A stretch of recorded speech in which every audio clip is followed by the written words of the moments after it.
The transition between the DCEU and the DCU has been a bit confusing, so in this video I'm going to be covering everything that has been carried over between the two universes.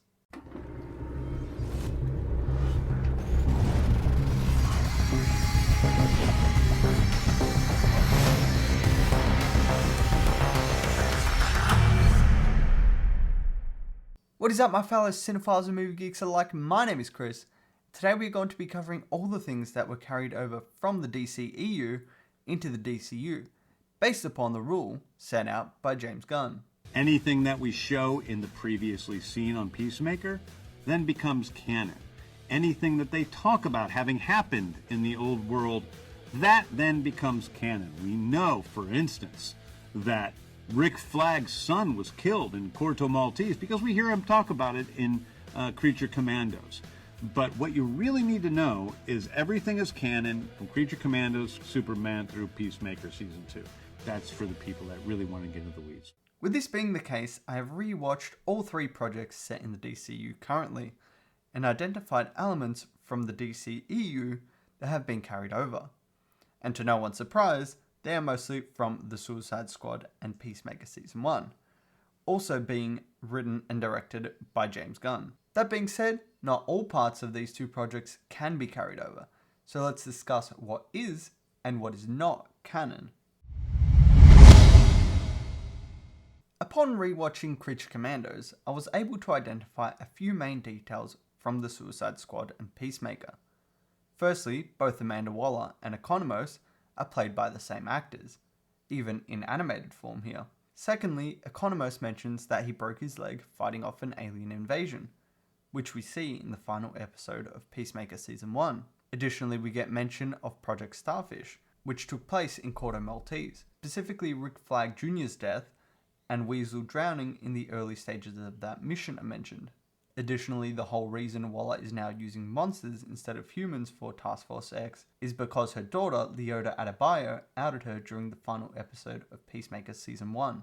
As for Superman, there is not a lot mentioned here that carries over from the DCU, as one might expect, as it's a completely different actor playing the character.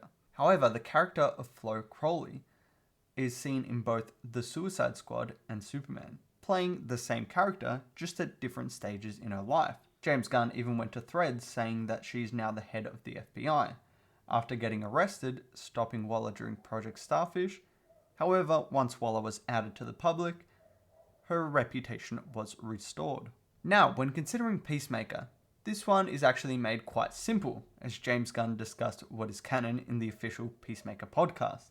So let's go episode by episode for this one. In episode 1, Aquaman was confirmed to be not canon, everything else being carried across, meaning Chris's involvement in Project Starfish and Bloodsport shooting him is canon. In episode 2, Batmite is mentioned, but in the DCU, he is not canon, as of yet anyway. That can be said with most things actually. While they are not currently canon, a future project can go on to suggest they existed at the same time. For example, if we get an Aquaman movie in 5 years' time maybe, that movie could say Aquaman was actually saving the world in 2020 while Peacemaker Season 1 was taking place. However, currently, that is not the case. In episode 3, James Gunn says Dollman is canon, which is probably quite safe to say, since we may never see him anyway. Same as, interestingly, Wookiees having teeth in their butt. Just don't fuck Chewbacca. Here's a little known fact. Wookiees have teeth on their asshole. That's canon. In episode 4, the Justice League is mentioned. This obviously not being canon, but Matter Edelad is mentioned and said to be canon. Again, this is probably safe because we might never see him. In episode 5, Peacemaker explains that Superman has a poop fetish, which is canon. Only in Peacemaker's mind though. It's not actually true, as one might have guessed. He uberlebes the old shiz, as I understand it.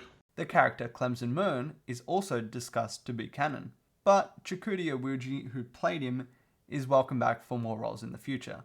So let's say he is canon, but not his face. In episode 6, Wonder Woman and The Flash are both mentioned, but they are currently not canon. They will eventually come to exist, but the exact timeline of their origins has not been determined yet. In episode 7, we actually don't get any discussion about canon, suggesting that everything is canon. As for episode 8, Green Arrow is mentioned, but Gunn's unwilling to say if it is canon at this point, suggesting that there may be a chance for him to appear in the future, but no current plans. Again, the Justice League is not canon, obviously, but their cameo is swapped out for the Justice Gang, alongside Superman and Supergirl. Also, Cheetos are canon. Whew! Now that is a lot to take in, so let's quickly recap.